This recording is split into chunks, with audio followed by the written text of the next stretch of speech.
Ukraine میں بحرۂ اسود کا عظیم ساحلی شہر اوڈیسا. اس شہر میں ہمیشہ سے لوگوں کا آنا جانا لگا ہے. یہی وہ شہر ہے جہاں دوسری جنگ عظیم کی تباہ کاریوں اور سوویت یونین کی چیرادستیوں کے بعد ایک بار پھر عیسائی اور یہودی آپس میں شیر و شکر ہونے کا سبق سیکھ رہے ہیں. اپنے تکلیف دہ ماضی کے باوجود یا شاید اسی کے نتیجے میں اس شہر کے لوگوں کی حس مزہ بہت تیز ہے.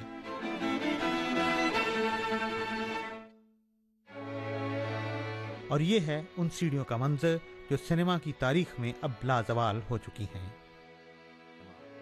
معروف روسی ڈائریکٹر آئزنسٹائن نے ہڑتالی مزدوروں کے قتل عام کا مشہور منظر عین اسی جگہ فلمایا تھا.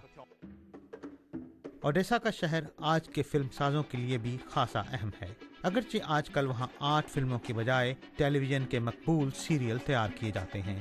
روسی ٹیلی ویژن کے سلسلہ وار کھیل بیچ کی شوٹنگ اسی شہر کے ساحلی علاقے میں ہوئی ہے. روسی فلم ساز یہاں کے اوڈیسا فلم اسٹوڈیو کی سہولتیں استعمال کرتے ہیں.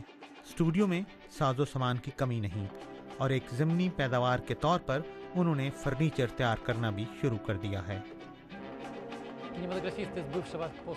سابق سوویت یونین کے بہت سے ملک اسی شہر میں آ کر فلم سازی کرنا چاہتے ہیں کیونکہ یہ ان کا پسندیدہ شہر ہے. یہاں کے لوگ مہمان نواز ہیں اور تقریباً سارا سال دھوپ نکلی رہتی ہے.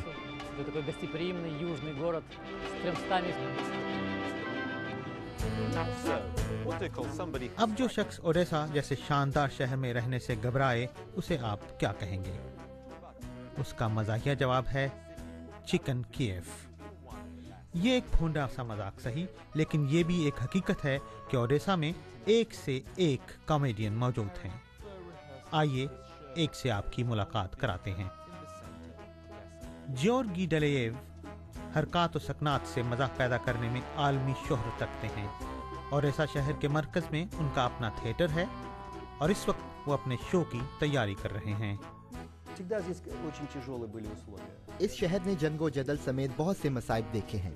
ان مشکلات سے نمٹنے میں طنز و مزاح نے ہماری بہت مدد کی اور ہم نے اپنی ہر مصیبت کو ہنسی میں اڑا دیا. ہنسی مذاق کے پردے میں عقل کی بات کر جانے کا فن اس شہر کو یہاں کے یہودیوں نے ودیعت کیا.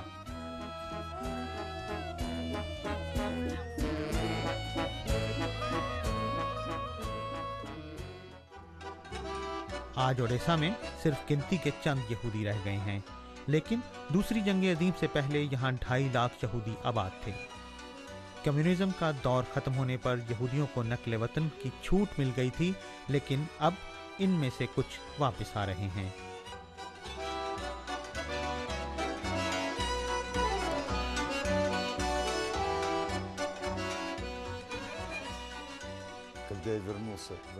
جب میں اوڈیسا واپس آیا تو مجھے لگا کہ میں اپنے مرکز پر لوٹ آیا ہوں. اوڈیسا کی اپنی ایک حیثیت ہے، اس کا اپنا ایک ماحول ہے.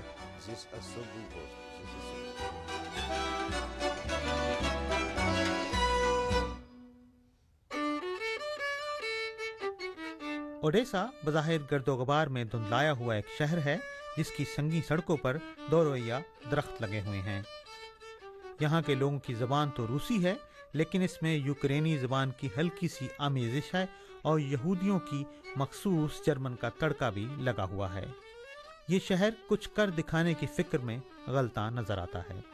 شہر کو اپنی قدامت پر ناز ہے، لیکن اب یہ ایک ایسے ملک کا حصہ ہے جو ماضی کی بجائے مستقبل کی طرف دیکھ رہا ہے.